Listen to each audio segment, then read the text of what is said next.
The most dangerous promises are never made in anger. They are whispered calmly, just before two strangers unknowingly change each other's lives forever. Rain shimmered across the streets of Manhattan as luxury cars arrived one after another beneath the glowing entrance of the Whitmore Foundation's annual charity auction. Inside the historic ballroom, crystal chandeliers reflected warm light across polished marble floors, while the city's most influential investors, philanthropists, and entrepreneurs exchanged quiet conversations over champagne. Amara Collins stood near the back of the room, smoothing the sleeves of her navy evening dress. It was elegant but modest, borrowed from her closest friend for a night she had almost decided not to attend.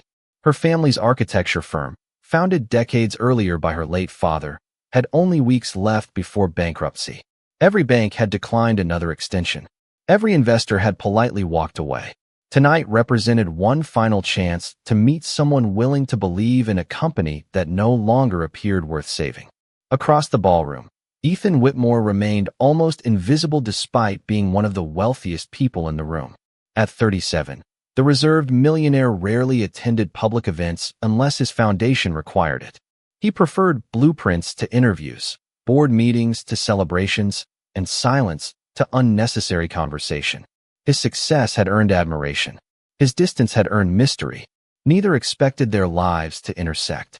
The evening changed during the final auction. A presentation honoring neighborhood revitalization displayed several architectural restoration projects completed years earlier. One photograph appeared unexpectedly on the enormous screen. Amara recognized it immediately. Her father's first community library. Without thinking, she quietly whispered, "He designed that." Standing only a few feet away, Ethan heard her. "You knew the architect?" She turned, surprised. "He was my father." Ethan looked back toward the screen. "I've admired that building for years." He believed beautiful places should belong to everyone. Something in her voice carried neither pride nor sorrow, only quiet conviction. For reasons Ethan couldn't explain, he asked, "Would you have a few minutes after the auction?" She hesitated. Of course. An hour later, they sat alone inside a private conference room overlooking the rain-soaked skyline. No reporters, no assistants, only 2 cups of untouched coffee resting between them. Ethan had already reviewed the financial information his advisor gathered during the evening. "The company can still survive," he said calmly. Amara looked up. "You've seen our numbers?" "I have. They're difficult." She smiled faintly. "That's a generous description." He folded his hands together. "I could invest enough to save it." Her heart skipped. "But there would be one condition." She remained silent. "For the next 12 months, I'd like you to enter a legal partnership with me." Amara frowned. "A business partnership?" He held her gaze. "A public engagement." The room became perfectly still. "My grandfather's estate transfers next year. The board believes a stable family image is necessary while I assume permanent control. I need someone I can trust." She stared at him, searching for any sign of arrogance. Instead, she found only honesty wrapped in remarkable awkwardness. "You barely know me. I know enough. You care more about preserving your father's work than protecting your pride. That tells me who you are." She looked toward the rain sliding down the windows. "You understand what people will assume." "I do. And when the year ends, we both walk away if that's what either of us wants. No pressure, no manipulation. Only an impossible decision placed gently between them." Amara thought about her father's employees, the apprentices who depended on the company, the neighborhoods still waiting for restoration projects. Finally, she extended her hand across the table. "If we do this." Ethan met her eyes. "We do it with complete honesty." He accepted her handshake. Agreed. Neither noticed that the rain outside had finally stopped. Somewhere beyond the city lights, destiny had already begun quietly rewriting a future neither of them had ever imagined possible. The hardest part of pretending to build a future with someone is discovering how quickly the pretense begins to feel like home. 3 weeks after their unexpected agreement, Amara Collins stood at the entrance of the Whitmore estate with a single suitcase resting beside her. The mansion overlooked the Hudson River, surrounded by towering oak trees and carefully designed gardens that reflected decades of quiet elegance rather than extravagant wealth. It was breathtaking. It was also remarkably silent. Nathan greeted her personally. "I'll show you around." She smiled politely. "You don't have to. I'd rather do it myself. They walked slowly through wide marble hallways lined with family photographs and architectural sketches collected over generations. Unlike most luxurious homes, the estate felt surprisingly personal. Nothing appeared chosen to impress strangers. Everything seemed preserved because it carried memories. Nathan stopped before a pair of carved wooden doors. "This will be your suite." Amara stepped inside. Sunlight poured through tall windows overlooking the gardens. Fresh flowers rested on the bedside table. Several books on architecture and historic preservation had already been arranged neatly beside a comfortable reading chair. She looked back at him. "You remembered what I do. You mentioned it once." A quiet smile crossed her face. "Thank you." Before leaving, Nathan hesitated. "There are only a few rules." She listened. "My office is in the West Wing. If the doors are closed, I'm probably working." "I understand. The library is always open. So are the gardens. You should feel comfortable here." She nodded. "And if I accidentally break one of your rules?" A faint smile appeared. "I'll survive." It was the first joke she had heard from him. That evening, they shared dinner across an enormous walnut table designed for far more people than the two of them. The silence wasn't uncomfortable, only unfamiliar. Finally, Amara asked, "Do you always eat here alone?" Nathan looked at the empty chairs surrounding them. "Usually. It must feel lonely." He answered honestly. "I stopped noticing." She didn't respond immediately. Instead, she quietly reached for the breadbasket and placed it closer to him before serving herself. The gesture was almost invisible. For reasons he couldn't explain, he noticed it anyway. The following morning, Amara woke early. She wandered into the kitchen intending to make coffee before leaving for her father's office. Instead, she found two cooks preparing breakfast for nearly 20 employees working throughout the estate. Without hesitation, she offered to help. Within minutes, laughter replaced the usual silence. Fresh pancakes filled the room with warmth. Nathan entered unexpectedly, stopping just inside the doorway. The kitchen looked different. The staff looked different. Everyone seemed happier. One of the cooks smiled. Miss Collins insisted everyone should eat together before the day begins. Amara looked slightly embarrassed. "I hope that wasn't inappropriate." Nathan glanced around the room before quietly answering, "No, I think it was overdue." Over the next several days, small changes continued appearing throughout the estate. Fresh flowers decorated forgotten hallways. Music drifted softly through the library during quiet afternoons.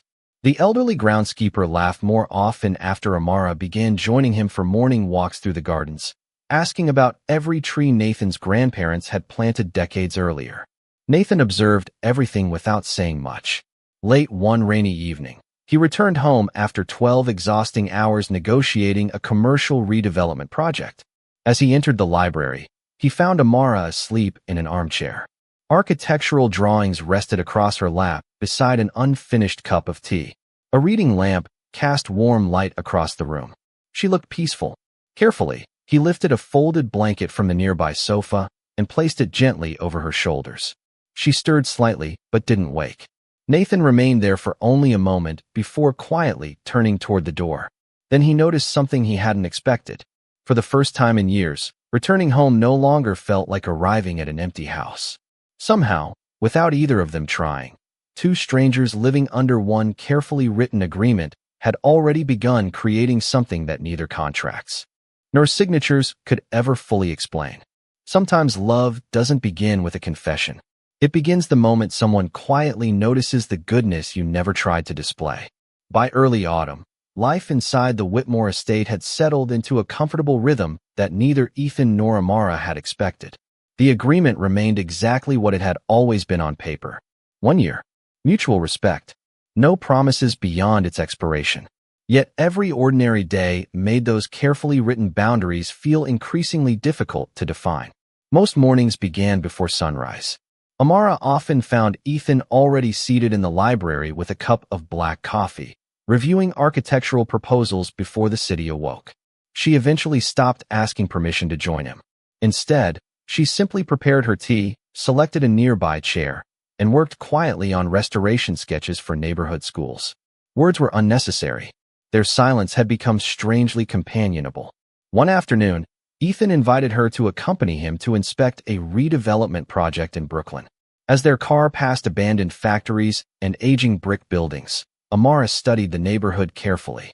When they arrived, investors eagerly presented expensive plans for luxury apartments that promised enormous profits. After listening politely, Amara asked a single question. Where will the current families go? The room became silent. One executive replied, most investors aren't concerned with that. She looked toward Ethan, but said nothing more. The meeting ended earlier than expected. On the drive home, Nathan finally spoke. You disagreed.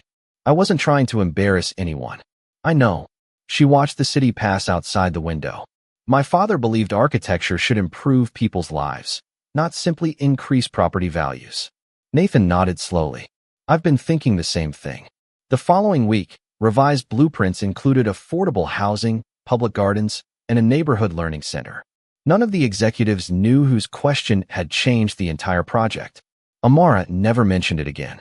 Late one evening, Nathan received an unexpected phone call from the director of a children's hospital his foundation had quietly supported for years. An unexpected funding shortage threatened to delay construction of a pediatric rehabilitation wing. Without hesitation, he approved additional financing. He never intended anyone else to know. The next morning, Amara accidentally discovered handwritten thank you letters resting on his desk while delivering documents. She quickly looked away, intending to leave unnoticed. You can read them, Ethan said gently from the doorway.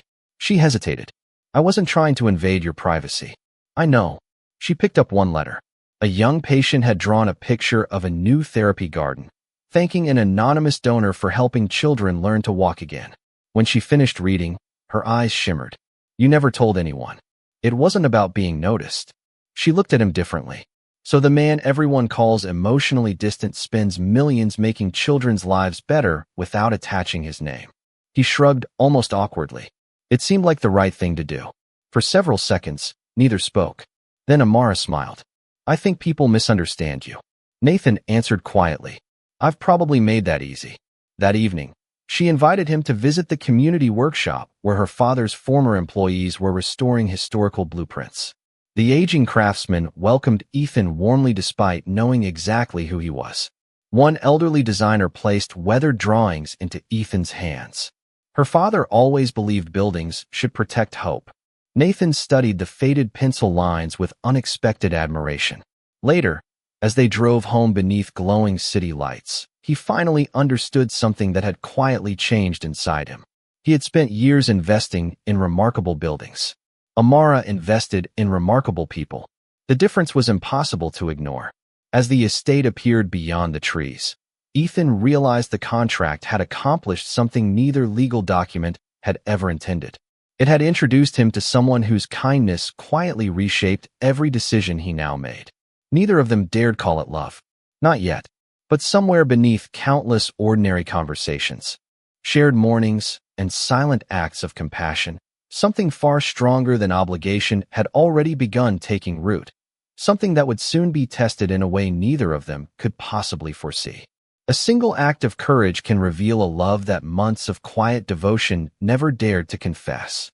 By late autumn, Ethan Whitmore and Amara Collins had become the city's most talked-about couple. Business magazines praised Ethan's expanding investments. Society columns admired the elegance of his mysterious fiancée.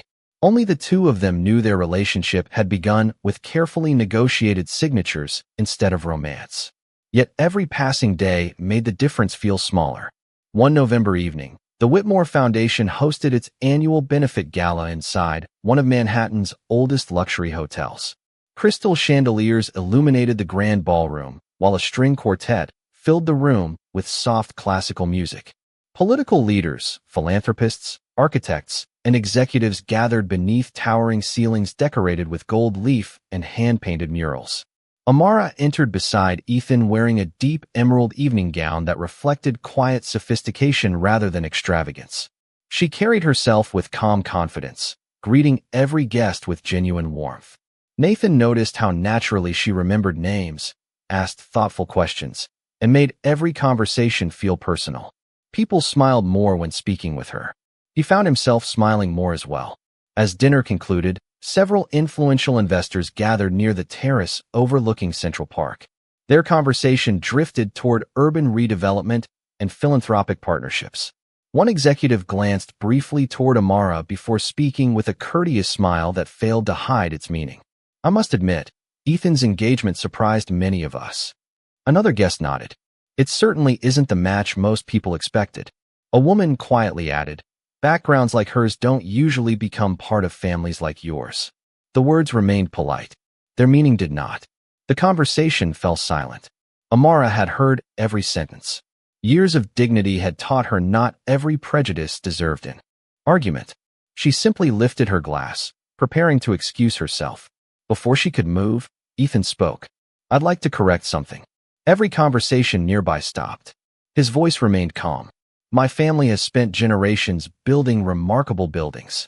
He looked toward Amara. She builds remarkable people. No one interrupted. While many of us discuss improving communities, Amara spends every week actually doing it. She has preserved neighborhoods that others abandoned. She has protected her father's legacy without compromising her principles. And she has reminded me that leadership begins with serving people before serving success. His eyes met hers. If anyone here deserves admiration tonight, it's the woman standing beside me. The silence that followed felt entirely different. Not uncomfortable. Respectful. An elderly philanthropist approached Amara first. I've heard about your restoration projects. I would like to support them. Another guest asked for information about her community programs. Within minutes, the conversation transformed completely. No longer about assumptions. About opportunity. Later that evening, the foundation announced a surprise donation supporting neighborhood learning centers throughout New York. The project would be directed jointly by Ethan and Amara. The ballroom erupted into applause. As they left the hotel beneath a sky filled with drifting snow, neither spoke for several moments. The city lights reflected across the wet streets like scattered stars. Finally, Amara broke the silence. You didn't have to defend me. Ethan opened the car door before answering. I wasn't defending you. She looked at him curiously. I was telling the truth. Inside the quiet car, she turned toward the window, hiding the emotion gathering in her eyes.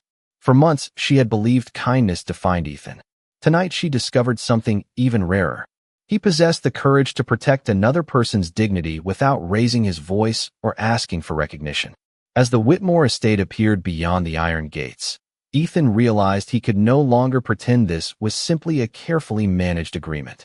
The contract had introduced them, but somewhere between shared mornings, quiet conversations, and one unforgettable evening beneath crystal chandeliers, his heart had quietly crossed a line from which there would be no return. He had not yet spoken the words, but for the first time, he understood they were already true. The most beautiful love stories are not written by grand declarations, but by the ordinary days no one thinks to remember. Winter arrived quietly over Manhattan, covering rooftops and tree branches with a gentle layer of snow that transformed the city into something softer than either Ethan or Amara remembered. Inside the Whitmore estate, the seasons had changed more than the landscape. The house that once echoed with silence had begun to breathe again. Every morning, the aroma of fresh coffee drifted through the library before sunrise. Some mornings, Ethan prepared breakfast. Other mornings, Amara insisted on trying new recipes she discovered in her father's handwritten cookbook. Neither mentioned whose turn it was. The routine simply became theirs. On Saturday afternoons, they often visited restoration sites together. While Ethan discussed budgets and construction schedules, Amara knelt beside neighborhood children, inviting them to draw what they hoped their parks and libraries would become. The colorful sketches eventually appeared in the architect's final presentations. When the first renovated learning center opened, a little girl handed Ethan a crayon drawing of the building with two smiling figures standing beside it. That's you and Miss Amara, she explained proudly.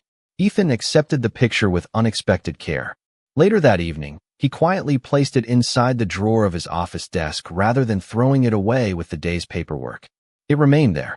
One snowy Sunday, electricity briefly failed across part of the estate after a winter storm.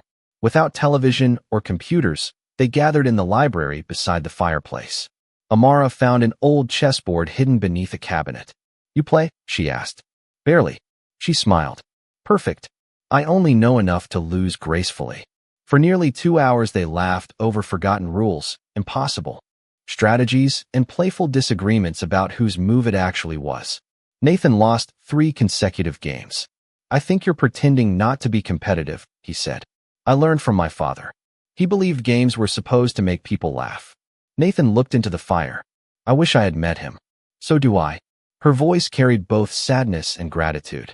Later that night, after Amara had gone upstairs, Ethan wandered into the music room his grandmother had once loved. The old piano remained untouched for years. He hesitated before sitting down. Slowly, uncertainly, he began playing a melody he had not attempted since childhood. The notes were imperfect, but they filled the empty hallways with warmth. Standing quietly on the staircase above, Amara listened without interrupting. She realized then that Ethan rarely spoke about his emotions because he had spent years expressing them in silence. The following week, Ethan accompanied Amara to visit her father's grave for the first time. Snow rested peacefully across the small cemetery outside the city. She placed white lilies beside the headstone. "I wanted you to meet someone," she whispered softly. Ethan stood respectfully behind her. After several quiet moments, he finally spoke. "I never knew him, but everything you've shown me tells me he raised an extraordinary daughter." Amara lowered her eyes. "He would have liked you." The words lingered between them long after they left. Driving home beneath a pale winter sky, neither reached for the contract waiting inside Ethan's office. Neither mentioned how many months remained. The agreement that had once governed every decision now seemed almost irrelevant. Home no longer felt like a place defined by marble walls or legal documents. It had become shared laughter over unfinished chess games, fresh coffee before dawn, snow-covered walks through quiet gardens, gentle conversations with no need for explanations. Neither Ethan nor Amara dared admit what had already become obvious. Somewhere along the ordinary days they never planned to remember, they had quietly fallen in love. And because neither believed the other felt the same, both unknowingly carried the same beautiful fear into the uncertain future that awaited them. Love is often tested not when two hearts come together, but when the world suddenly reminds them that time was never theirs to control. The first signs appeared so quietly that neither Ethan nor Amara paid much attention. It began with a letter from Ethan's legal advisor. Only 3 months remained before the contractual engagement officially expired. The document required both parties to confirm whether the agreement would end as scheduled or proceed under new legal terms. Ethan folded the letter and locked it inside his desk. He wasn't ready to think about it. Across the estate, Amara received an identical notice from her attorney. She stared at the envelope for several minutes before placing it inside a drawer she deliberately never opened again. Neither mentioned the letters. Yet something invisible changed between them. Conversations became slightly shorter. Shared breakfasts ended a little earlier. Both feared that speaking about the approaching deadline might also force them to admit feelings they no longer knew how to hide. One afternoon, Ethan's grandfather's longtime attorney requested a private meeting. The elderly man carefully reviewed several documents before looking directly at Ethan. "You fulfilled every condition your grandfather established." Ethan nodded quietly. "The board will officially transfer permanent control of Whitmore Holdings next quarter. There is only one remaining question. What happens after the contract ends?" Ethan answered honestly. "I don't know." The attorney smiled gently. "Perhaps you do." That evening, Ethan returned home unusually late. He found Amara alone inside the sunroom, watching snowflakes drift across the gardens. Neither spoke immediately. Finally, she asked softly, "Long day?" He nodded. "The board meeting." She smiled faintly. "You won." "It doesn't feel like winning." Her eyes searched his face. Before either could continue, Ethan's phone rang. His younger cousin Daniel sounded shaken. Their aunt had collapsed during a charity event and was being transported to the hospital. Within minutes, Ethan and Amara were driving through heavy snowfall toward Manhattan. The emergency room was filled with worried relatives. Doctors eventually confirmed that Ethan's aunt would recover completely after emergency treatment. Relief spread through the family. As everyone slowly settled into the waiting room, Amara quietly disappeared. Nearly an hour later, Ethan found her downstairs in the children's wing. She sat beside a frightened little boy whose mother was still undergoing surgery. The child clutched a worn stuffed rabbit while trying not to cry. Amara wasn't speaking. She simply read him a storybook she had borrowed from the hospital library. Her calm voice transformed fear into quiet curiosity. The boy gradually smiled. Ethan remained unnoticed in the hallway, watching. In that single moment, he understood something with absolute certainty. He had admired her kindness. He had respected her strength. Now he realized he could no longer imagine a future that did not include her. Driving home before dawn, the city remained silent beneath fresh snow. Halfway across the Brooklyn Bridge, Ethan finally spoke. Amara. She turned toward him. When this agreement ends. His voice stopped. For perhaps the first time in his life, the words refused to come. She looked at him with gentle understanding. You don't have to say anything tonight. He nodded slowly. But inside, disappointment settled heavily upon him. He believed he had waited too long. Beside him, Amara quietly faced the window. She had hoped, almost prayed, that he would finish the sentence. When he didn't, she convinced herself she had imagined everything between them. Neither realized they were protecting the other from rejection. Neither understood that the same fear had trapped them both. As dawn painted the horizon with pale gold, the Whitmore estate appeared once again beyond the snow-covered trees. The contract that had brought two strangers together was approaching its final chapter. But before either heart could find the courage to speak, fate had already begun arranging one final twist, one that would force them to choose between the safety of silence and the extraordinary risk of telling the truth before it became too late. Fate rarely knocks. Twice. More often, it quietly begins walking away, waiting to see who has the courage to follow. The first day of March arrived with unexpected warmth. Snow had melted from the gardens surrounding the Whitmore estate, leaving behind fresh green shoots that promised another spring. Inside the mansion, however, the atmosphere had never felt colder. The contract would expire in exactly 14 days. No one mentioned the date.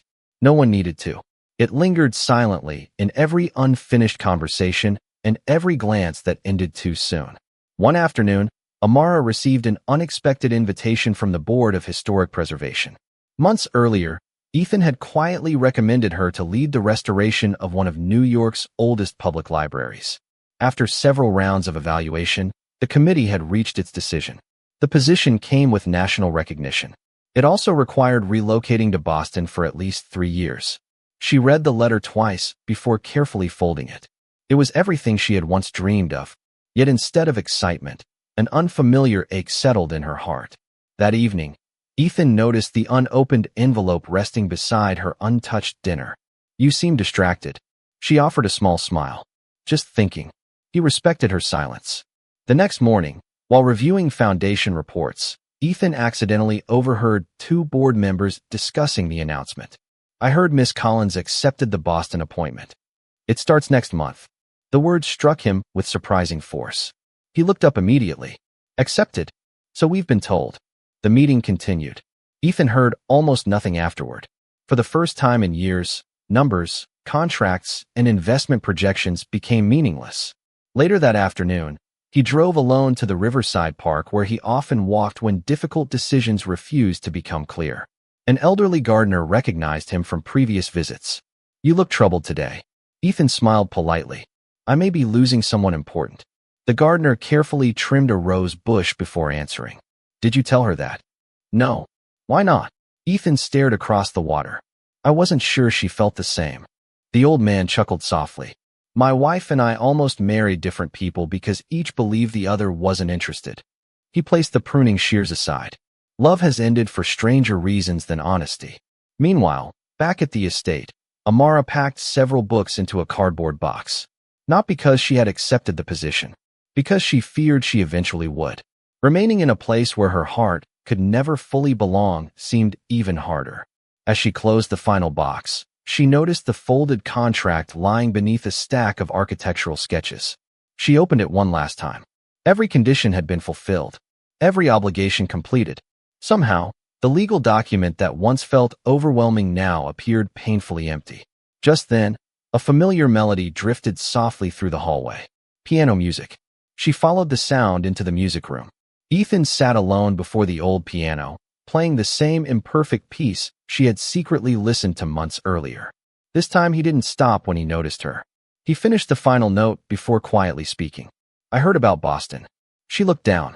I haven't given them an answer. He stood slowly. It's an extraordinary opportunity. It is. You should accept it. The words felt heavier than either expected. Amara searched his expression. Is that what you want? He hesitated for one heartbreaking moment. Then fear answered before love could. I want you to have every opportunity you deserve. She nodded gently, forcing a smile that barely reached her eyes. Thank you. She walked away before the tears gathering inside could betray her. Ethan remained alone beside the silent piano. Only after the door quietly closed did he realize what he had done. He had mistaken sacrifice for love. And in trying to protect the woman who had transformed his life, he had unknowingly given her permission to leave it forever. Outside, spring sunlight filled the gardens. Inside the Whitmore estate, two hearts stood only a few rooms apart, separated not by distance, but by words neither had yet found the courage to say before time slipped beyond their reach. The greatest twists in life are never the ones that change our circumstances. They are the ones that change who we become. 1 year later, spring returned to New York with blossoms lining the streets and sunlight dancing across the Hudson River. The Whitmore estate no longer felt like a mansion waiting in silence. It had become a home filled with laughter, music, and purpose. The grand ballroom, once reserved for formal receptions, had been transformed into a gathering place for teachers, architects, students, and community leaders celebrating a new beginning. Large architectural models stood beside children's drawings. Historic photographs shared space with colorful plans for future libraries and neighborhood learning centers. The evening was not a celebration of wealth. It was a celebration of possibility. At the center of it all stood Ethan Whitmore and Amara Collins. No longer bound by signatures or legal obligations. Only by a promise they renewed through their actions every single day. Months earlier, Amara had declined the Boston position. Instead, she accepted an entirely different challenge. Together with Ethan, she founded the Whitmore Collins Community Design Initiative, bringing architects, educators, and local residents together to restore forgotten public spaces across New York. Their first projects had already transformed abandoned buildings into libraries, youth centers, and neighborhood art studios. Children who once walked past empty lots now carried books through doors filled with light. Late that afternoon, Ethan stepped quietly into the restored library that had once been designed by Amara's father. Sunlight streamed through stained glass windows onto polished wooden floors. Near the entrance hung a bronze plaque. It did not bear Ethan's name alone. It read, "Dedicated to every person who believes beautiful places should belong to everyone." He smiled. Those had been her father's words. Now they belonged to countless families. Amara joined him moments later, carrying a folder filled with sketches created by local students. They've already started designing next year's projects. Ethan looked through the colorful pages. Every drawing imagined brighter parks, welcoming schools, peaceful reading, gardens, and stronger neighborhoods. They're dreaming bigger than we ever did. She laughed softly. That's the whole point. As evening settled across the city, guests gathered in the estate gardens beneath strings of warm lights. Mrs. Bennett, Amara's mother, stood beside Ethan's elderly attorney, both smiling as children played between blooming flower beds. Music drifted gently through the spring air. No one spoke about contracts anymore. Those belonged to another life. When the applause quieted, Ethan stepped onto the small garden stage. He held no prepared speech, only a folded piece of paper. My grandfather once wrote me a letter. He unfolded it carefully. He reminded me that wealth can build remarkable houses. He looked toward Amara. But only love creates a home. He folded the letter once more. I thought success meant protecting everything I owned. I've learned that real success begins the moment we start giving it away. The audience applauded warmly. Amara walked beside him and took his hand. I accepted a contract because I believed I was saving my father's company. She smiled through grateful tears. I never imagined it would also save my own future. The guests rose together in celebration. Later that night, after everyone had gone home, Ethan and Amara wandered through the quiet gardens where roses had begun blooming once again. The city lights shimmered beyond the trees. Everything felt peaceful. Ethan slipped a simple ring onto her finger, not as part of any agreement, not because anyone expected it, simply because there was no future he wished to imagine without her beside him. Amara rested her head gently against his shoulder. Do you ever think about that first night? He smiled. Every day. What do you remember most? He looked toward the stars above Manhattan. A handshake. She laughed softly. I remember thinking you were the most impossible man I'd ever met. And now, she intertwined her fingers with his. Now I know that one impossible promise became the most beautiful truth of my life. Above them, the spring sky stretched endlessly across the city. Far below, two strangers who had once trusted nothing more than a carefully written agreement now shared something infinitely stronger. Not a contract, not a fortune, but a life built on kindness, courage, unwavering trust, and a love freely chosen every single day.